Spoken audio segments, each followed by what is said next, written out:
Hey guys, क्या हाल चाल है आप सभी लोगों के। तो आई होप आप सभी अच्छे होंगे और आपकी 10th भी अच्छी चल रही होगी। तो आज हम बात करने जा रहे हैं इरेशनल नंबर प्रूविंग के बारे में। ठीक है, हमारी एक्सरसाइज 1.3 आज हम पूरी कर देंगे। तो इसमें हमारे आते हैं √2, √3, √5 ऐसे जो टर्म्स हैं, या फिर कोई प्लस में टर्म है। ठीक है, जैसे 3 + 2 √5 हमारे एक्सरसाइज का सम है। तो इनको हमने इरेशनल प्रूव करना है। तो ये बहुत ही ज़्यादा इम्पोर्टेंट चीज़ है, इम्पोर्टेंट टॉपिक है, वेरी वेरी इंपॉर्टेंट टॉपिक है इस एक्सरसाइज का, जिसमें से हमें कम से कम 3 या 4 नंबर का क्वेश्चन पक्का देखने को मिलता है, 3 या 4 मार्क्स का क्वेश्चन। ठीक है, तो इस चीज़ पर ध्यान दिया जाए कि बहुत इंपॉर्टेंट है ये एक्सरसाइज।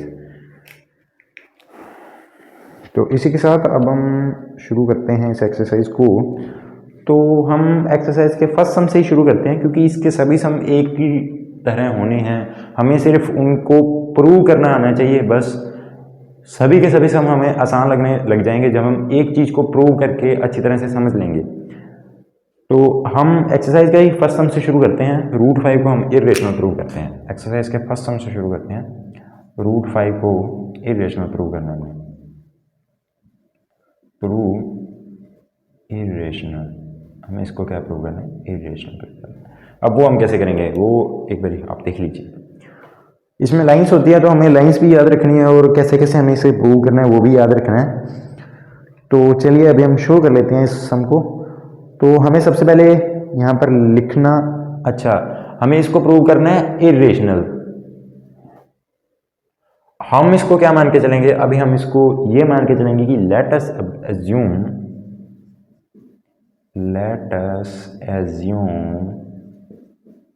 the contrary,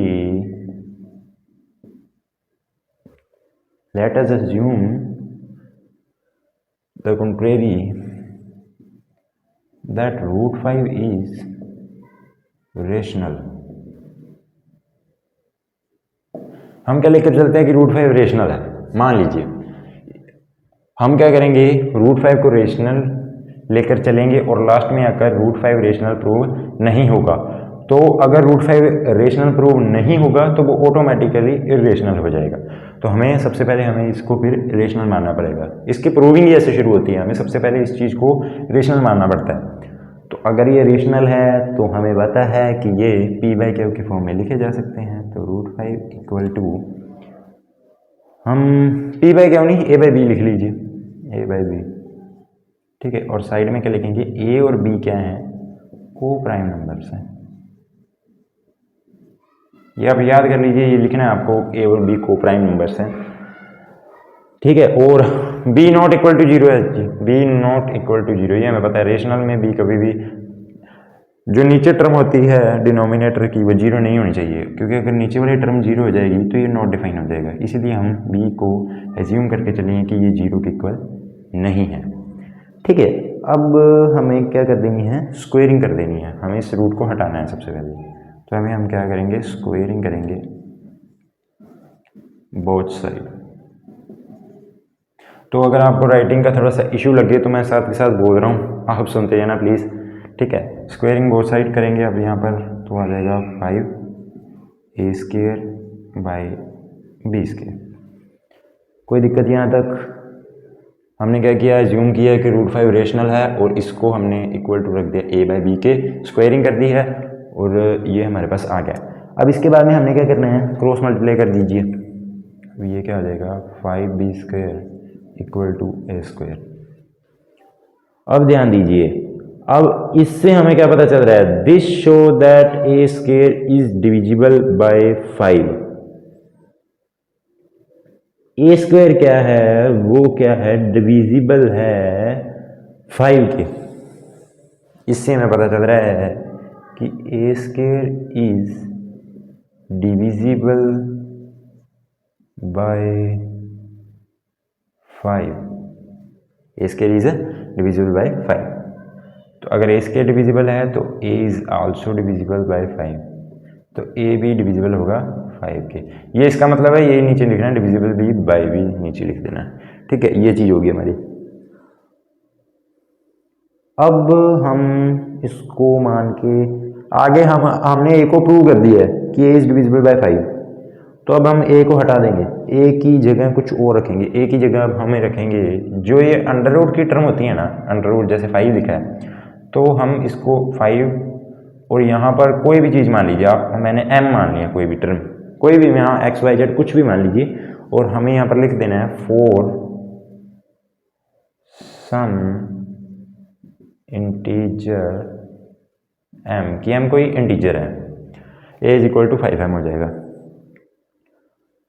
अब क्या करना है, हमें a की जगह 5m पुट कर दीजिए। अब a को हमने ये कर दिया है, अब a की जगह 5m पुट कर दीजिए, क्योंकि हमने अब b का करना है। तो a की जगह 5m पुट किया, तो यहाँ पर आ जाएगा 5b² इक्वल टू 25m², क्योंकि a का स्क्वायर था, a की जगह 5m पुट किया, 5 का स्क्वायर 25 आ गया, m का स्क्वायर m² आ गया। ये हो गया। अब क्या कर दीजिए, b² को इधर रहने दीजिए, 5 उधर जाके कैंसिल हो जाएगा। ये देखिए, ये जो चीज़ थी वही है, यहाँ ही है। हमने क्या कहा था कि a² डिविजिबल है 5 से, और अब क्या हो गया, b² डिविजिबल हो गया 5 के। b² is divisible by 5। अगर b² डिविजिबल है 5 से, तो b is also divisible by 5। b भी क्या होगा, डिविजिबल होगा 5 के। अब हम क्या देख रहे हैं, हम देख रहे हैं कि 5 दोनों का कॉमन फैक्टर आ रहा है। 5 इज कॉमन फैक्टर ऑफ ए और बी का 5 क्या रहा है, कॉमन फैक्टर आ रहा है। तो अब इससे क्या प्रूव होता है, इससे प्रूव होता है कि हम ए और बी को प्राइम नहीं हैं। ए और बी को प्राइम नहीं है। क्यों नहीं है, क्योंकि को प्राइम नंबर वो होते हैं जिनका कोई भी कॉमन फैक्टर नहीं होता है, लेकिन 5 कॉमन फैक्टर आ रहा है। को प्राइम होते हैं जिनका 1 कॉमन फैक्टर आ जाए। तो यहाँ पर 5 आ रहा है, एक एक्स्ट्रा टर्म आ रही है 5 कॉमन फैक्टर में। तो ये यहाँ पर हम एक लाइन लिखेंगे, but this contradicts our supposition that A and B is coprime, but these contradict that A and B is co-prime. Contradict our supposition, लिख दीजिए supposition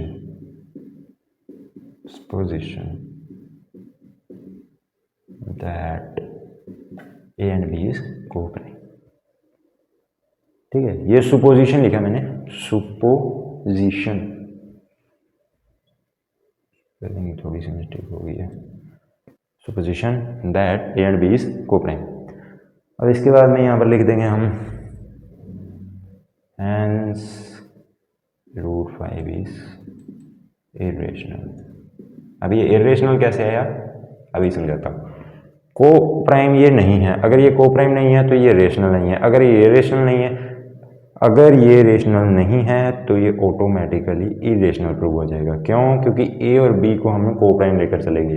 अगर ए और बी को प्राइम है तभी ये क्या है,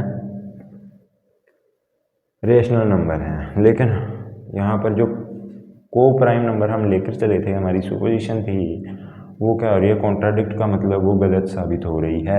अगर ये गलत साबित हो रही है तो हम जो ये √5 को रेशनल लेकर चले थे ये भी गलत साबित होगी, ये गलत साबित होगी, तो ये ऑटोमेटिकली इरेशनल प्रूव हो जाएगा। ठीक है, तो ये इतना सा क्वेश्चन है, इतना सा क्वेश्चन हमारा 3 और 4 मार्क्स में आता है। यही चीज़ बहुत इंपॉर्टेंट है बस। तो आप √2, √3, √5 के तो कम से कम छोड़कर मत जाना, ये बहुत इंपॉर्टेंट रहेंगे। ठीक है, इसको तो आप बिल्कुल भी मत छोड़ना। इसके बाद में बात आ जाती है इसके सेकंड सम की, तो उसको अच्छी तरह समझ लिया तो सेकंड सम कुछ भी नहीं है। तो चलिए यहाँ पर हम लिखेंगे 3 + 2 √5। ये हो गया हमारा second some, 3 + 2 √5। contrary that 3 + 2 √5 is rational। ठीक है, तो ये ए बाई बी के होगी, ए बाई बी को प्राइम होगा, तो ये सभी तो हमें अभी पता ही है। आप कुछ नहीं करना, 2√5 को इधर रहने दीजिए, ए बाई बी -3 आ जाएगा।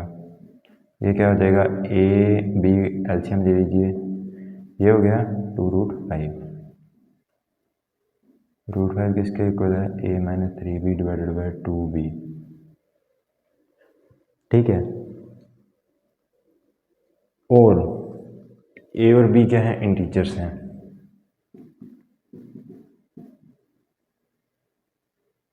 ये जो टर्म है ये तो है हमारी रेशनल टर्म, लेकिन ये √5 अभी हम प्रूव करके आए हैं कि ये क्या है, √5 इज इरेशनल। तो ये चीज़ तो कभी इक्वल हो ही नहीं सकती, क्योंकि √5 इरेशनल है और ये रेशनल है, तो ये दोनों तो कभी इक्वल हो ही नहीं सकते। तो ऐसा तो मतलब हो ही नहीं सकता, तो हमारी एजम्पशन ही रॉन्ग थी। एजम्पशन का मतलब जो हम मान के चले थे यहाँ पर, तो अगर एजम्पशन इज रॉन्ग, सो आ गया यहाँ पर, सो अब है assumption is wrong hence 3 + 2√5 is irrational। तो इस हिसाब से ये भी प्रूव हो गया। ठीक है, हाँ यहाँ पर ये चीज़ नहीं प्रूव करनी आपने, ये चीज़ आपने ऐसी लिख देनी है लाइन कि हाँ √5 इरेशनल है, सीधे लिख देना लाइन, कोई दिक्कत नहीं है, प्रूव नहीं करके दिखाना हमने यहाँ पर। ठीक है, तो चलिए अभी इसके नेक्स्ट जो एक सम रह गया है, उसके 3 पार्ट हैं, तो ये भी सेम टू सेम ही पार्ट हैं। ठीक है, मैं तीनों को बता देता हूँ आपको कैसे करना है। थर्ड के फर्स्ट को देखा जाए अगर, वो है 1/√2, इसको हमने प्रूव करना है इरेशनल, 1/√2 को। ठीक है, तो वही हम कुछ नहीं करेंगे, 1/2 को फिर से आप लाइन लिख दीजिएगा यहाँ पर भी, अज्यूम दैट 1/√2 इज इरेशनल। तो 1/√2 किसके इक्वल हो जाएगा, ए बाई बी के इक्वल हो जाएगा। ए और बी क्या है, को प्राइम है। ठीक है, ए और बी को प्राइम है और बी नॉट इक्वल टू 0 है। अब क्या कर दीजिए, √2, सॉरी इसको रेशनलाइज कर दीजिए √2 को, 1/√2 into √2 divided by √2 a by b. अब क्या आ जाएगा, √2 किसके इक्वल आ जाएगा, 2a बाई बी के। ये √2 हो गया, 2 इधर जाके क्रॉस मल्टीप्लाई हो गया, ये इक्वेशन आ गई। ठीक है, अब इस इक्वेशन से क्या पता चल रहा है कि जो 2a बाई बी है वो क्या है, वो तो रेशनल है, लेकिन जो हमारा √2 है वो तो इरेशनल है। ये तो इरेशनल होता है और ये क्या होता है, ये तो रेशनल होता है। अभी लाइन यहाँ पर हम लिख देते हैं, 2a बाई बी क्या है, रैशनल है, लेकिन जो √2 इस हिसाब से, सो √2 भी क्या होना चाहिए, रेशनल होना चाहिए, लेकिन √2 क्या होता है, इरेशनल होता है। √2 क्या होता है, इरेशनल होता है। तो अगर √2 इरेशनल है और 2a बाई बी रैशनल है, तो ये कभी इक्वल नहीं हो सकते। सो अवर एजम्पशन इज रॉन्ग, यहाँ पर भी क्या लिखेंगे, सो अवर एजम्पशन इज रॉन्ग। ठीक है, हमारी एजम्पशन रॉन्ग थी, हेंस 1/√2 इज इरेशनल नंबर। बस इतना सा समझे। इसके बाद में बात करें 7√5 की। 7√5 जो सम है, इसमें क्या करेंगे हम, √5 को किसके इक्वल रख देंगे, a/7 भी हो जाएगा। ये क्या है कि रेशनल टर्म है, ये क्या है, इरेशनल टर्म है, इसको हमने प्रूव कर रखा है कि ये इरेशनल है, ये क्या रैशनल है, तो ये दोनों को तो कभी इक्वल हो नहीं सकते, तो हमारी एजम्पशन क्या होगी, यहाँ से रॉन्ग होगी। तो जो लाइन है वो आप खुद लिख सकते हैं, मैंने पिछले सम में करा दी है। ठीक है, इस हिसाब से ये भी प्रूव हो जाएगा। थर्ड की अगर बात की जाए, तो थर्ड में क्या है, 6 + √2 है, 6 + √2। ठीक है, इसको भी फिर से a बाई बी के इक्वल मान के चलिए, और √2 किसके इक्वल हो जाएगा, a - 6b divided by B. ये क्या है, रैशनल है, ये क्या है, इरेशनल है, तो ये कभी इक्वल हो नहीं सकते, तो हमारी एजम्पशन यहाँ से फिर से क्या हो गई, रॉन्ग हो गई। ठीक है, एजम्पशन क्या होगी, रॉन्ग हो गई। एजम्पशन रॉन्ग हो गई तो ये हमारे इरेशनल प्रूव हो जाएंगे। हमने एजम्पशन क्या लेके चल लेनी है कि वो रैशनल है। लेकिन यहाँ से हमारी assumption क्या होगी, रॉन्ग प्रूव हो गई, तो ऑटोमेटिकली ये क्या हो गई, इरेशनल, ये भी क्या हो गया, इरेशनल। ठीक है, तो मैं बोलता गया हूँ, राइटिंग की थोड़ी सी ना समझ आए तो मैं बोलता गया हूँ, तो अच्छे से सुन लेना, समझ में आ जाएगी बात। तो ये एक्सरसाइज हमारी कंप्लीट हो चुकी है। मिलते हैं अगली वीडियो में। तो अगर वीडियो अच्छी लगी हो तो लाइक कर दीजिएगा, सब्सक्राइब कर दीजिएगा, अपने फ्रेंड्स के साथ शेयर कर दीजिएगा वीडियो, वो भी एक्सरसाइज कंप्लीट कर सकें। एक्सरसाइज बहुत इंपॉर्टेंट है, मैं बता रहा हूँ, इससे क्वेश्चन पक्का आएगा। तो थैंक यू।